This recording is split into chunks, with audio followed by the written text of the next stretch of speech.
Welcome to Daily Overdose. It's so easy to be great nowadays because most people are weak.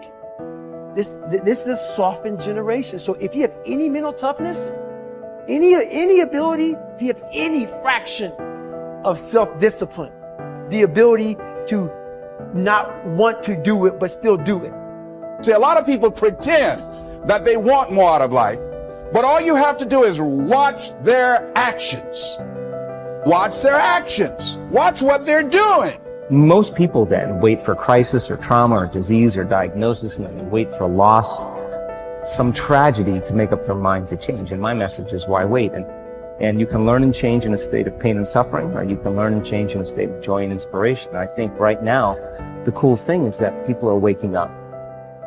You might be using the word but it's not because you're dumb. You don't understand how dangerous that word is. I'm coming here today to warn you. I'm coming here today to protect you. Stop using the word but.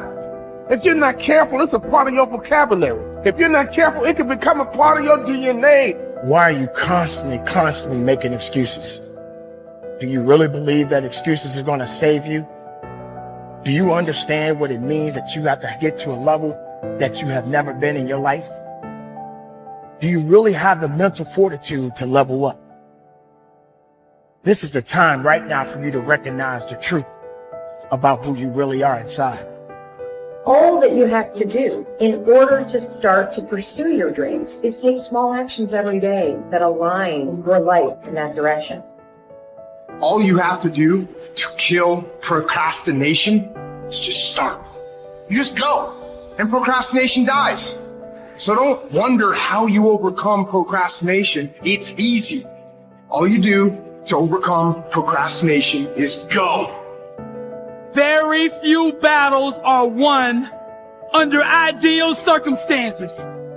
So you gotta simulate and practice the unknown so that the unexpected will not derail you. Every morning when you get up, ask yourself, how can I put myself in a place where I'll be uncomfortable?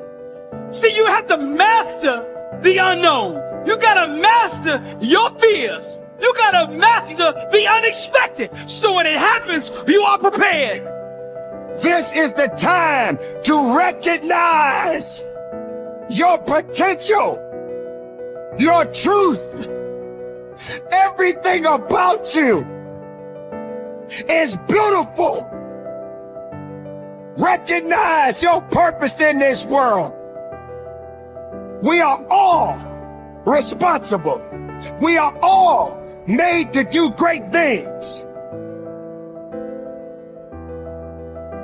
You know, if you start with the presumption that there's a baseline of suffering in life and that can be exaggerated as a consequence of human failing, as a consequence of malevolence and betrayal and self-betrayal and deceit and all those things that we do to each other and ourselves that we know that aren't good, that amplifies the suffering.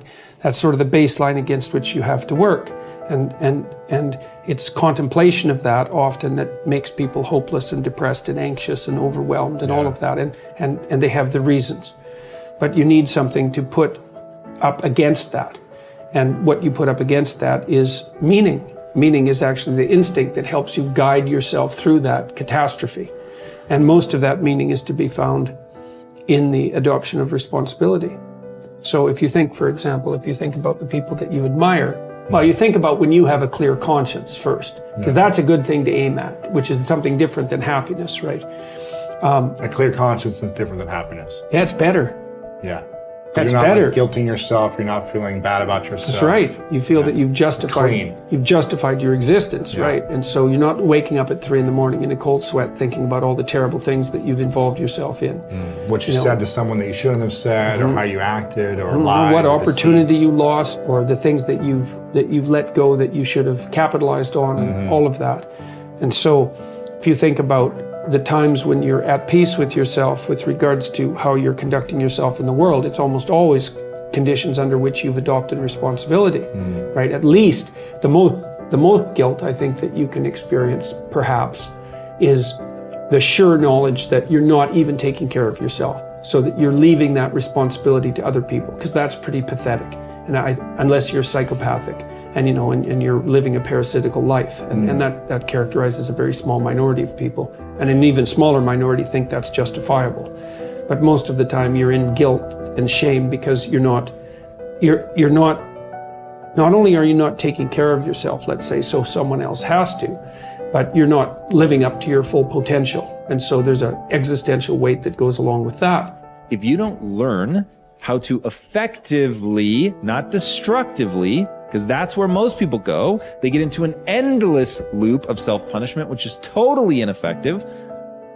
But if you don't learn to punish yourself, you will never get where you want to go. Now, that needs to pale in comparison to the amount of time that you reward yourself, and you need to earn that reward.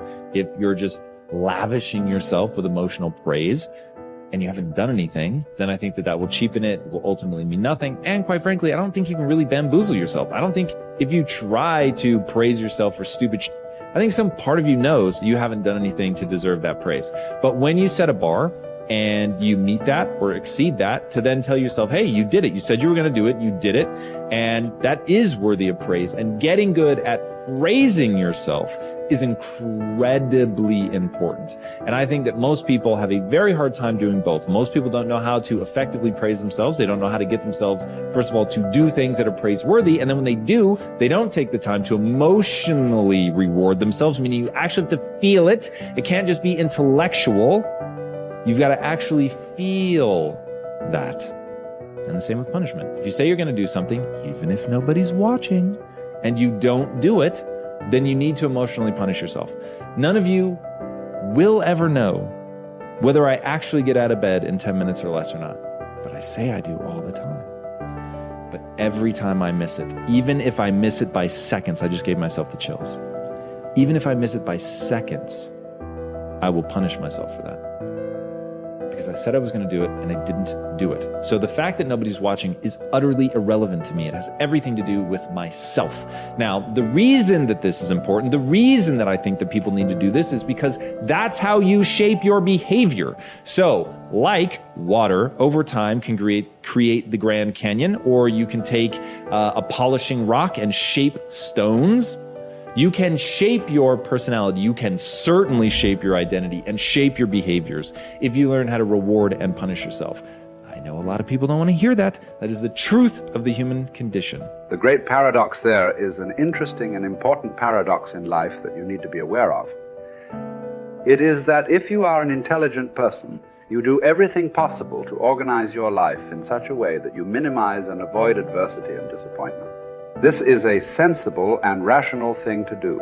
All intelligent people, following the path of least resistance to achieve their goals, do everything possible to minimize the number of difficulties and obstacles that they will face in their day. Today activities, disappointment is inevitable yet. In spite of our best efforts, disappointments and adversity are normal and natural, unavoidable parts of life. Benjamin Franklin said that the only things that are inevitable are death and taxes, but every bit of experience shows that disappointment is also inevitable. No matter how well you organize yourself and your activities, you will experience countless disappointments, setbacks, obstacles, and adversity over the course of your life. And the higher and more challenging the goals that you set for yourself, the more disappointment and adversity you will experience. This is the paradox. It is impossible for us to evolve and grow and develop to our full potentials except to the degree to which we face adversity and learn from it. All of the great lessons of life come as the result of setbacks and temporary defeats, which we have done our utmost to avoid. Adversity, therefore, comes unbidden, in spite of our best efforts. And yet, without it, we cannot grow into the kind of people who are capable of scaling the heights and achieving great goals. Adversity is what tests us throughout history. Great thinkers have reflected on this paradox and have concluded that adversity is the test that you must pass on the path to accomplishing anything worthwhile. Herodotus, the Greek philosopher, said, "Adversity has the effect of drawing out strength and qualities of a man that would have lain dormant in its absence." The very best qualities of strength, courage, character, and persistence are brought out in you when you face your greatest challenges and you respond to them positively and constructively. Everyone faces difficulties every step of the way. The difference between the high achiever and the low achiever is simply that the high achiever utilizes adversity and struggles for growth, while the low achiever allows difficulties and adversity to overwhelm him or her and leave him or her discouraged and dejected. Bounce Back from Disappointment, the work by Abraham Zeleznik at Harvard, proved that the way you respond to disappointment is usually an accurate predictor of how likely you are to achieve great success. If you respond to disappointment by learning the very most from it, and then by putting it behind you and pressing forward, you are very likely to accomplish great things in the course of your life.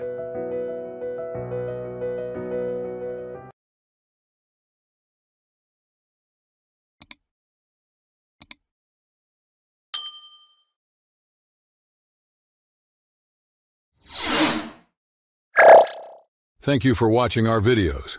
Please like and subscribe to our channel so you won't miss another video.